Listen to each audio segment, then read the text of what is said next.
morning, guys. How you doing? How you doing? Feel a little bit of quietness this morning. Is the gloom a little bit of clouds out?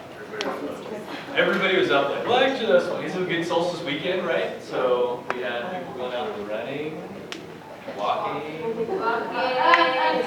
Did you do it too? Yeah, that's awesome. That's like a great, yes, I'm a Fairbanks, and yeah, I haven't done it yet. That's true.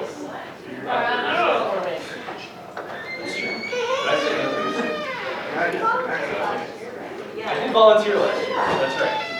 See, I did it again. It's good. I count. It's good.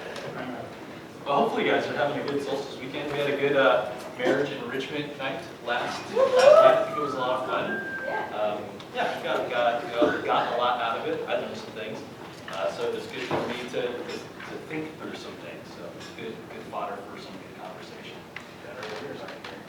Too bad what?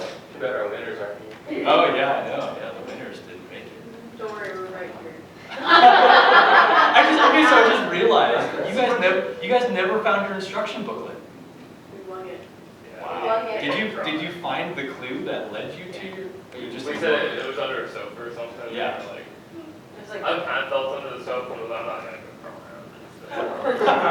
2 more sofas downstairs. Oh man, That's what I saw. I was like, it's probably one of the ones downstairs that might be. it wasn't. It was literally right at the very edge of the shorter sofa upstairs. Like you could just been like, it was like right here. You could have been like. We have one. Yeah. Good. Well, I'm glad. So, anyway, we're nearing the book of Ezra. We're going to continue our journey here in Ezra. Just a few more chapters to go. Today we're going to be in Ezra chapter 8. And as Keith had shared last Sunday, the book of Ezra has shifted a little bit. For the first several chapters of the book of Ezra, it was all focused on the rebuilding of the temple and completing the temple, which is a huge deal for the exiles coming back into Jerusalem. But then in chapter 7, what we covered last week during the barbecue, the book shifts focus to Ezra himself, the person. And a little bit of background on Ezra, right? Interestingly enough, although the book is called Ezra, we A, don't meet him until the middle of the book, and B, we've been focusing so much on the building of the temple, and Ezra had nothing to do with any of that stuff. But now we're going to be looking at Ezra. Essentially, he was an individual that was helping lead a second wave of exiles back to Jerusalem. So remember, this is a very historic time for the Israelites. They had been exiled in Babylon for 70 years. And the exiles were just now able to come back to Jerusalem after the 70 years. So Zerubbabel brought the first wave of exiles back. They were the ones that rebuilt the temple. Now Ezra is helping to bring back this second wave back to Jerusalem. And so with that all in mind, and given the context and the history, and knowing that this is such a big deal for the exiles to come back, one would suppose, and it would make sense, that this chapter would be about the journey back to Jerusalem and detailing, the lessons learned along the way, maybe the difficulties that they faced and how they overcame and how God did great things, and so they make it back to Jerusalem. And actually that's not what we find in this chapter at all. We instead of a focus on the journey back to Jerusalem, we find out about the preparation that was required in order to get back to Jerusalem. So really this chapter mostly focuses on what happened before they even left. So let's take a look at that. We're going to start in the middle of the chapter. The first half is mostly just a list of the names of the people that came. But in Ezra chapter 8, verse 15, it says, I assembled them at the canal that flows towards Ahava, and we camped there 3 days. When I checked among the people and the priests, I found no Levites there. So I summoned Eleazar, Ariel, Shemaiah, Elnathan, Jarib, Elnathan, Nathan, Zechariah, Meshullam, who were leaders, and Elnathan, who were men of learning, and I ordered them to go to Iddo, the leader of Kaziphia. I told them what to say to Iddo and his fellow Levites, the temple servants in Kaziphia, so that they might bring attendance to us for the house of God. So, as Ezra prepares this journey to Jerusalem, and he's leading this group of people, they had some logistical things that they needed to take care of. There were no Levites with them, And if you're familiar with the role of the Levites in ancient Israel, the Levites were the temple attendants and servants. They were the people that kept the temple running the way it was supposed to run. And so they needed to have some Levites to come with them to help out in this newly built temple as they arrived back in Jerusalem. And so Ezra takes some time here to ensure that this logistical detail is taken care of as they go on their journey.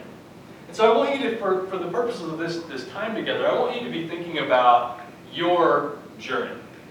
What is the journeys that you maybe have taken, maybe the journey that you're on right now, maybe your journey that you're planning to take. And of course, that word journey can be all kinds of things.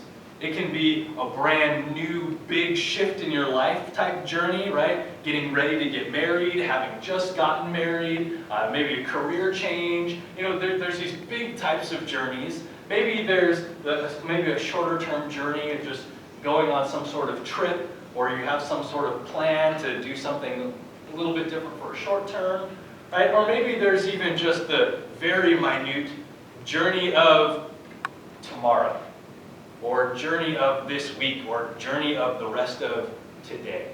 I want you to be thinking about that as we talk today, because there's this point here that Ezra is doing. He's taking care of some of the logistics of his journey.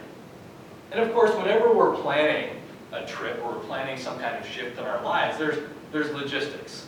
There's details that need to be taken care of, things that we need to make sure that we dot our I's and cross our T's and make sure that we're ready to go on this journey that we're going on. And so that's what Ezra does here in the very beginning. And generally what happens, or at least maybe I should speak for myself, generally what happens for me is I think about those logistics, I think about those details, and to the best of my ability, mostly with Natalie's help, mostly just Natalie, gets all of those things taken care of, those details taken care of, and then I just go. I go on the journey. Everything's set up, ready to go, because I've taken care of the logistics and the details. But that's not actually what we see here in Ezra. Yes, he takes care of some of the details. Yes, he takes care of some of the logistics, but it goes beyond that. And in Ezra chapter 8, verse 21, it says, "There by the Ahava Canal I proclaimed a fast, so that we might humble ourselves before God and ask Him for a safe journey, and for us and our children with all our possessions." So what was this thing that Ezra wanted to do before they left for Jerusalem? Well, not only did he want to make sure that the logistics were taken care of for the group, he wanted to be logistically prepared, but he also wanted to ensure that the group was spiritually prepared for the journey that they were about to take. And so they fasted and they prayed to God in preparation for this big move. So I want you to think about again this journey of yours. How have you prepared? How are you prepared? Yes, there's the details. Yes, there's the logistics. But do you prepare spiritually for the journeys that you plan to take? What does that look like for you to prepare spiritually? For Ezra, of course, it was this prayer. It was fasting.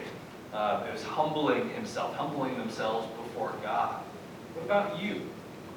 What does it look like for you to be spiritually prepared for the journey that you are embarking on? And again, do you even think about that?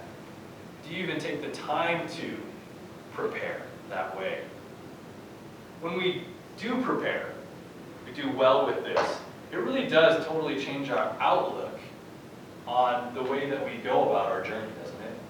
Totally changes our perspective, totally changes the focus, right? Instead of just an earthly focus or just a, I'm going to get this thing done focus, or I'm going to get from point A to point B focus, it becomes a godly perspective. It becomes a godly focus on what God wants us to do. What does God want me to learn? What does God want me to accomplish through this journey that I'm taking? And when we go into a journey like that, and a trip like this, we're led towards a deeper, a more intimate and real and trusting connection with our God. It's an incredible thing that builds when we take this opportunity, make this opportunity to connect and to humble ourselves and to prepare for whatever it is that God has in store for us. And just look at the trust that Ezra builds here in Ezra chapter 8 because he's taken the time to prepare. In Ezra chapter 8, verse 22, it says, I was ashamed to ask the king for soldiers and horsemen to protect us from enemies on the road, because we had told the king, the gracious hand of our God is on everyone who looks to him, but his great anger is against all who forsake him. So we fasted and petitioned our God about this, and he answered our prayer. And if we skip down to verse 32, verse 31 and 32, it says, on the 12th day of the first month we set out from Ahava Canal to go to Jerusalem. The hand of our God was on us, and he protected us from our enemies and bandits along the way. So we arrived in Jerusalem, where we rested 3 days. So what was the result of this time that Ezra took to prepare his people for this trip to Jerusalem? The result was trust. Like a very real, tangible trust in God. That time that he took to pray, the time that he took to fast, led him to a greater trust in God, so much so that he chose not to ask the king for protection. It was totally within his wherewithal, totally within his ability and resources to ask the king to send with this huge group of people, a detachment of soldiers, to make sure that they were protected along the way. Because here's the thing, the journey from where they were to where they were going was about a 900-mile journey on foot, probably would have taken about 4 months, was on a very notoriously challenging road and dangerous road. Oh, and they're taking like thousands of people with them along the way. It would have made sense. Nobody would have faulted Ezra for asking the king for protection, because he could have, right? It wouldn't have been wrong for him. But look at his trust. He says, you know what? I'm not going to. He says, I'm even ashamed to, because I already told the king how much I trust in my God. So now I better live it out. And so he chose to trust in God. Didn't ask for the extra support because he trusted that God was going to take care of their needs. This is so much the same thing for us and for our faith journey today, isn't it? When we take the time to get spiritually ready for the things that we're doing, the journeys that we take, we end up trusting God more. And as we trust God more, we're able to go out on a limb for him. We're able to trust that he's going to take care of our needs. It reminds me of a passage that Keith shared last week during his lesson in Ezra 7. But it's in 1 Peter chapter 5, verse 6. It says, humble yourselves, therefore, under God's mighty hand, that he may lift you up in due time. Cast all your anxiety on him, because he cares for you. You know, when we're anxious, we're stressed, often the reason why we're anxious and stressed is simply because we don't trust God.